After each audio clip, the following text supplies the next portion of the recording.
Dans l'équation précédente, nous avons posé que b égale à 1. Le coefficient de y était donc x carré moins a carré. Et ici, nous voulons traiter le cas plus général où x carré est affecté d'un coefficient que nous notons b au carré. Et alors, comment exprimer la solution générale d'un tel problème? Alors, pour résoudre cette équation, nous allons faire un changement de variable. Nous allons poser que z égale à bx. Avec ce changement, on remplace b carré x carré par z carré. On aura donc z carré moins a carré, ce qui correspond à la forme standard de l'équation de Bessel. Et il faut trouver la dérivée de z par rapport à x, donc dz sur dx, ce qui vaut ici b. Et si je prends une fonction f quelconque et que je cherche sa dérivée par rapport à x, je peux, en utilisant la règle des fonctions composées, ou la règle en chaîne comme on dit, écrire dérivée de f par rapport à z multiplié par dérivée de z par rapport à x. Pour la dérivée de z par rapport à x, c'est b. J'aurai b fois la dérivée de f par rapport à z. Alors, ça veut dire que je peux calculer la dérivée de y par rapport à x. Pourquoi est-ce important? Pourquoi est-ce nécessaire de calculer la dérivée de y par rapport à x? Bien parce que cette dérivée intervient dans l'équation de Bessel. J'ai y' qui est en fait dy sur dx, puisque la variable c'est x. Il faut donc calculer l'expression de y' après le changement de variable z égale à bx. Alors dy sur dx, ça correspond à cette expression lorsqu'on a remplacé f par y. J'ai b multiplié par df sur dz, mais f c'est y, donc multiplié par dy sur dz. Nous avons aussi la dérivée seconde de y par rapport à x. Donc il faut calculer d carré de y par rapport à dx carré. Et ceci correspond à la dérivée par rapport à x de la dérivée de y par rapport à x. Vous voyez que c'est le résultat général où l'on a remplacé la fonction f par dy sur dx. Alors, on a donc la dérivée par rapport à x. Dy sur dx, c'est b fois dy sur dz. Donc, b fois dy sur dz. Et ceci vaut, puisque b est une constante, b fois la dérivée par rapport à x de la dérivée de y par rapport à z. La dérivée d'une chose par rapport à x, c'est encore le résultat général. La dérivée d'une chose par rapport à x, c'est b fois la dérivée de cette chose par rapport à z. Donc ici, j'ai b, mais avec le résultat général, j'ai encore b fois la dérivée par rapport à z de f. Or, f c'est dy sur dz, donc dy sur dz. On a donc b fois b, ça fait b au carré. La dérivée de y par rapport à z et par rapport à z, c'est la dérivée 2 fois de y par rapport à z. C'est la dérivée seconde de y par rapport à z. On vient donc de voir que la dérivée seconde de y par rapport à x, c'est b au carré fois la dérivée seconde de y par rapport à z. Donc d carré de y par rapport à z. Eh bien, remplaçons ces deux résultats dans l'équation généralisée de Bessel.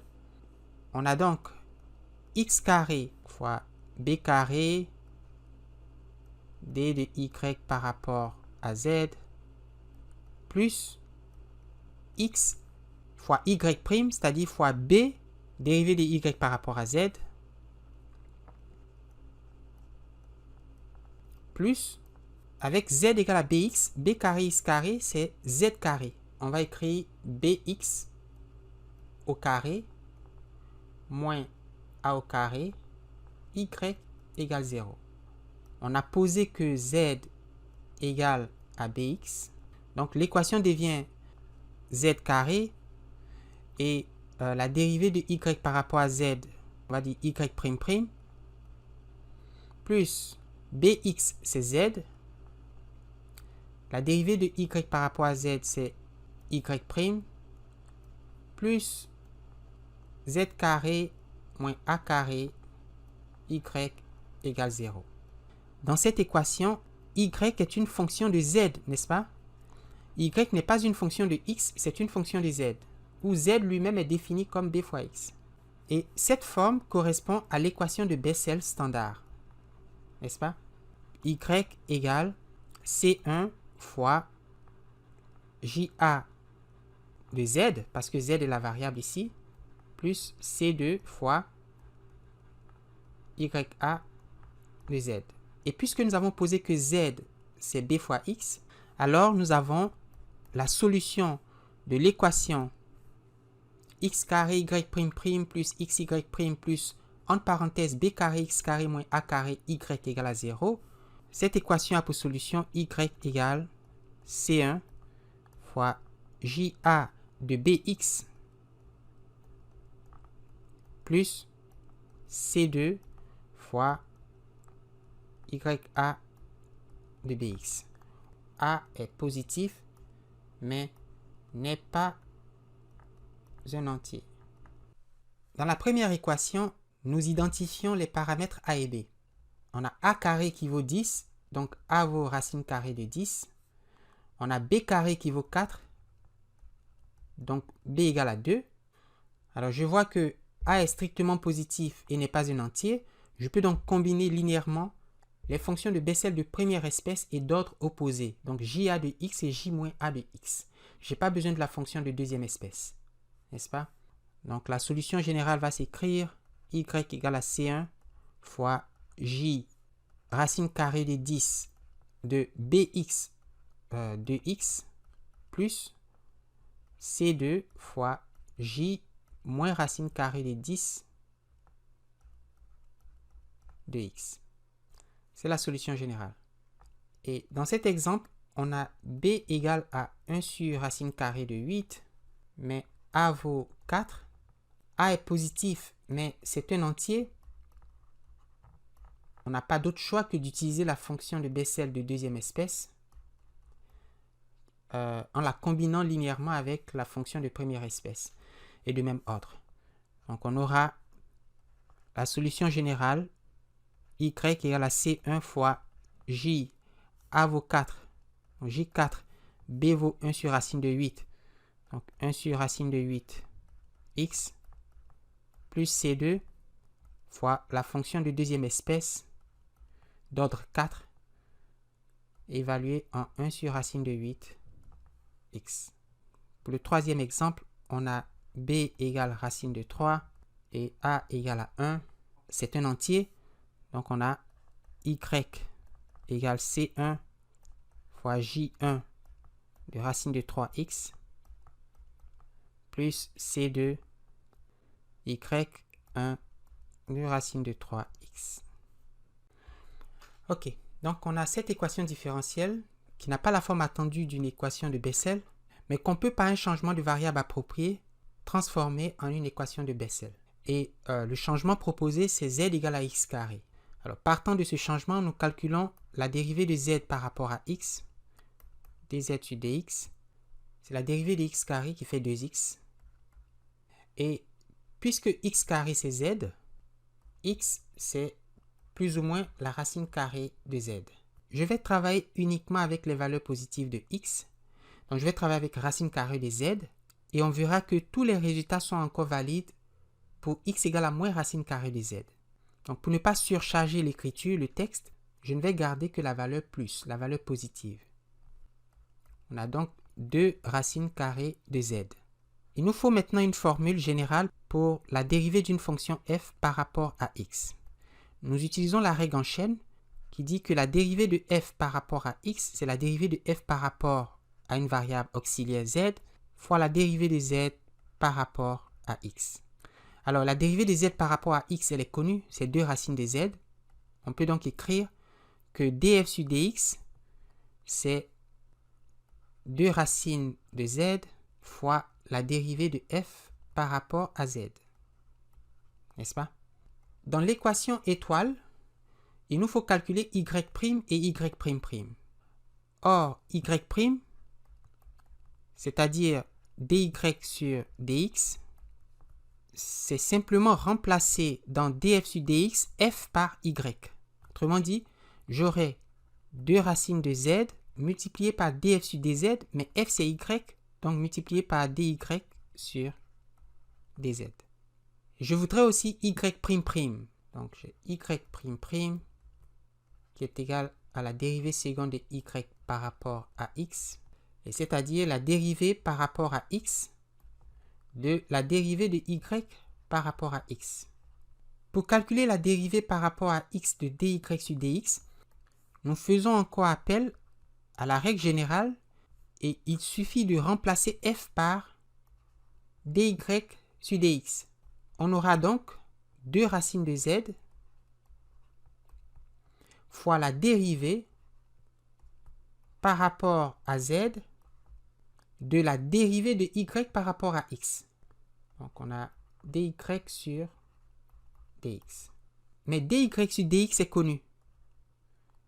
C'est 2 racines de z fois dy sur dz. Donc on a 2 racines de z fois la dérivée par rapport à z de 2 racines de z fois la dérivée de y par rapport à z. Fois dy sur... Ce qui donne 2 racines de z fois... Alors, cette dérivée est un produit de fonctions qui ne dépendent que de z. Nous allons donc appliquer la règle du produit. La règle du produit nous dit que si vous avez 2 fonctions f et g, la dérivée c'est f'g plus g'f. Alors, la dérivée de 2 racines de z, c'est 1 sur racine carrée de z, vous pouvez vérifier, multiplié par la dérivée de y par rapport à z,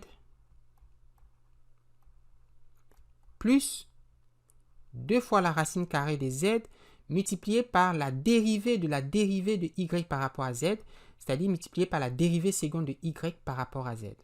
Donc, multiplié par d carré de y sur dz carré.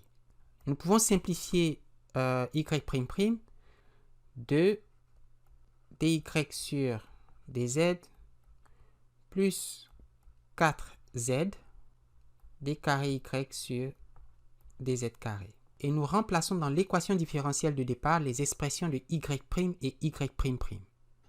Elle devient 9x carré, donc fois 2. Alors, au lieu de dy sur dz, je vais écrire y'. Et au lieu de dy, d de y sur dz carré, je vais écrire y''. En nous souvenant qu'ici, y est une fonction de z. N'est-ce pas? Donc, plus 9x fois y', c'est-à-dire fois 2 racines de z fois y', plus 36x à la 4 moins 16, y égale 0. Et c'est ici qu'il faut se souvenir qu'on a fait le changement x carré égale à z. Ce x carré, je peux le remplacer par z. J'ai donc ici z. Vous vous souvenez qu'on a remplacé x par la racine carrée de z. Ici, racine carrée de z. Z, c'est x carré. Bien, z au carré, c'est x à la 4, n'est-ce pas? Donc ici, on aura z au carré au lieu de x à la 4. On a z au carré. Et si on multiplie 9z par 2, ça fait 18z y'.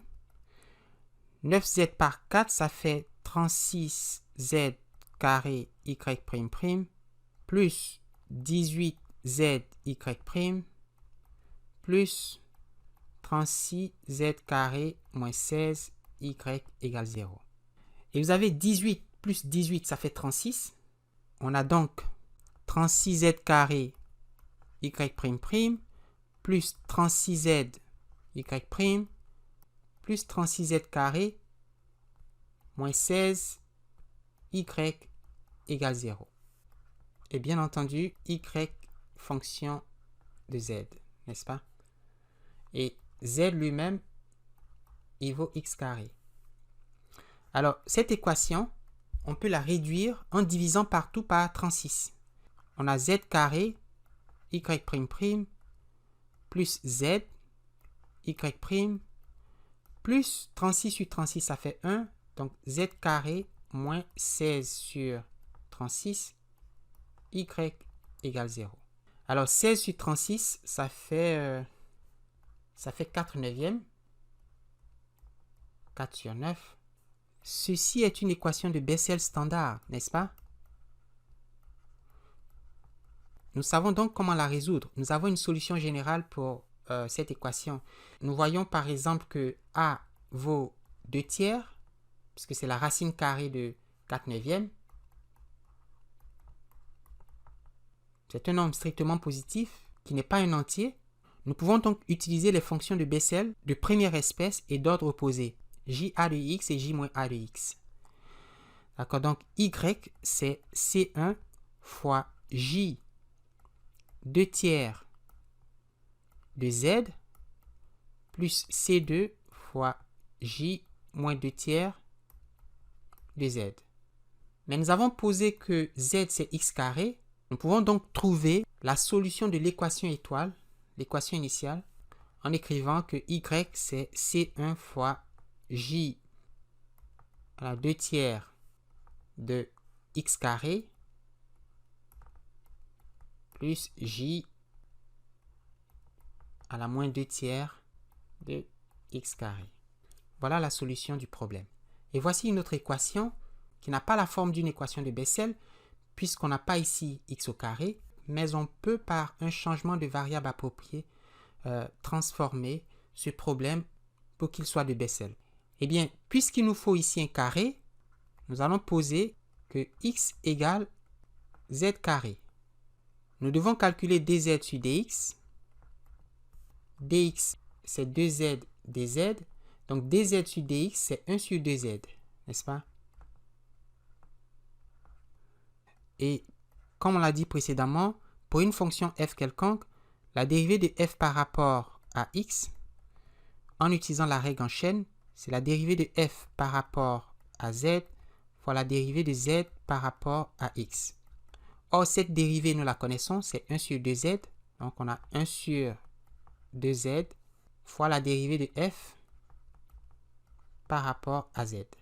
Alors, si on pose f égale à y, on aura la dérivée de y par rapport à x qui vaut y' dans l'équation, c'est 1 sur 2z fois la dérivée de y par rapport à z.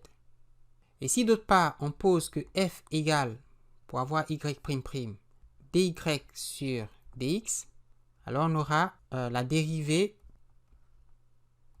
par rapport à x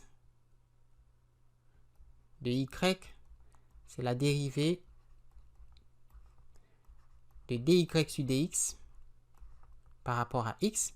Mais d'après la formule générale, on a 1 sur 2z fois la dérivée par rapport à z de f, c'est-à-dire de dy sur dx. Et comme nous avons calculé dy sur dx, nous pouvons remplacer dans le crochet et puis calculer la dérivée par rapport à z. Et c'est le produit de deux fonctions qui dépendent de z. On applique la règle du produit. On devrait facilement trouver la dérivée seconde de y par rapport à x. Je vous laisse faire, mais je donne le résultat.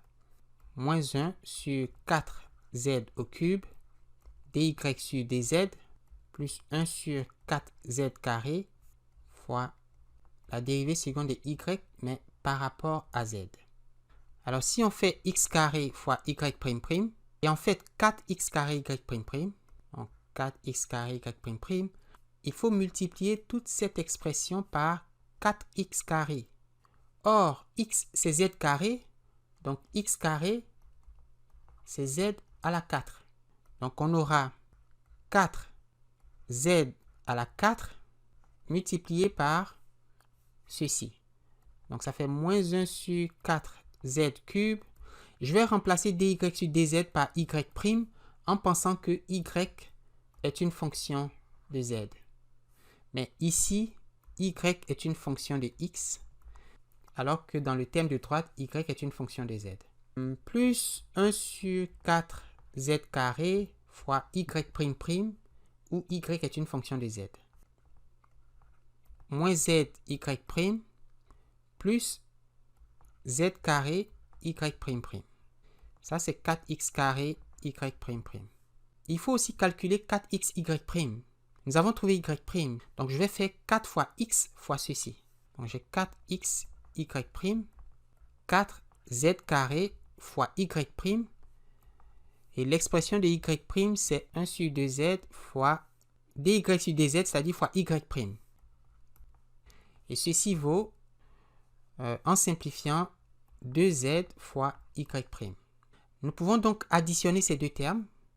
Nous pouvons les additionner et nous aurons 2zy' moins zy', ça fait zy' d'une part et z carré y' d'autre part. 4x carré y' plus 4x y' égale z carré y' plus z y'. Si je combine ces deux résultats, j'obtiens ceci. Et il faut ajouter 3x moins 1 sur 36y. Donc, si je fais plus 3x moins 1 sur 36y, j'aurai ici plus 3x. X, c'est z carré. J'ai 3z carré moins 1 sur 36, y égale 0. Alors, cette équation a la forme d'une équation de Bessel avec b au carré égale à 3 et a au carré égale à 1 sur 36. De sorte que b égale à la racine carrée de 3 et a égale à 1 sur la racine de 36, c'est-à-dire 1 sixième. Nous savons comment écrire la solution générale de ce problème. On a la solution C1, J, c'est-à-dire 1 sixième de racine carrée de 3x, plus, vu que a est un nombre strictement positif et n'est pas entier, on peut utiliser la fonction de première espèce, mais d'ordre négatif. Donc, j moins 1 sixième racine de 3x. Alors, attention, la variable n'est pas x dans ce problème, la variable est z. Racine de 3z et racine de 3z, n'est-ce pas? Parce que la variable est z. Alors, il faut passer de la solution du problème en z à la solution du problème en x. Et le problème en x, c'est celui-là, qui dit 4x carré y' plus 4xy' plus 3x moins 1 sur 36y égale à 0. Alors si x égale à z carré, ben z c'est la racine carrée de x. Et par conséquent, y c'est c1 fois j 1 sixième racine carrée de 3 fois racine carrée de x, ça fait racine carrée de 3x, plus j moins 1 sixième racine de 3 fois racine de x, c'est racine carrée de 3x. La solution générale, on introduit une nouvelle variable z telle que y,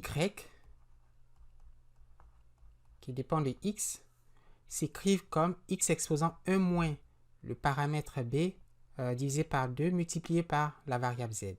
Et si on mène bien les calculs comme on l'a fait précédemment en calculant la dérivée y' de y par rapport à x et la dérivée y'', qui est la dérivée seconde de y par rapport à x, et qu'on exprime ces dérivées en fonction de z, alors on obtient l'équation différentielle x carré z' plus x z' plus x carré moins c au carré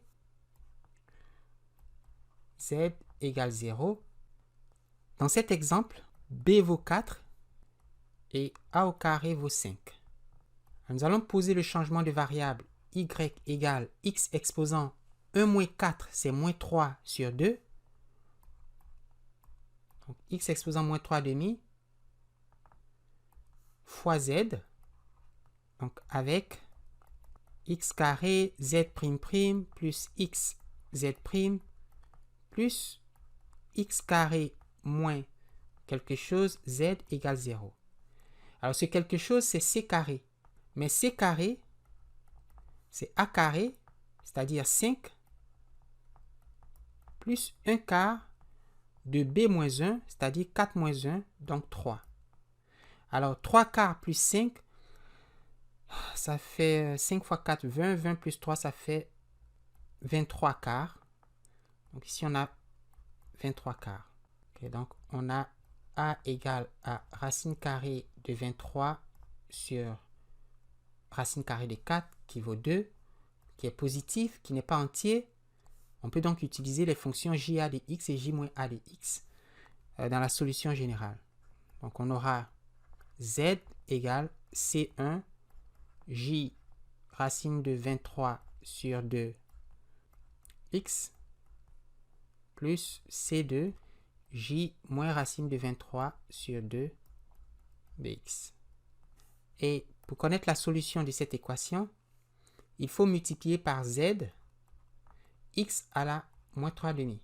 X à la moins 3 demi fois z, c'est-à-dire x à la moins 3 demi fois C1 J racine de 23 sur 2x plus C2 J moins racine de 23 sur 2x. Je viens de voir que c'est b moins 1 au carré et non b moins 1. Donc, j'aurai ici 4 moins 1 au carré, c'est 3 au carré, qui ne fait pas 3, mais qui fait 9. On doit avoir ici 9, 29 quarts, et puis ici 29 quarts, ici 29 quarts, 29, 29.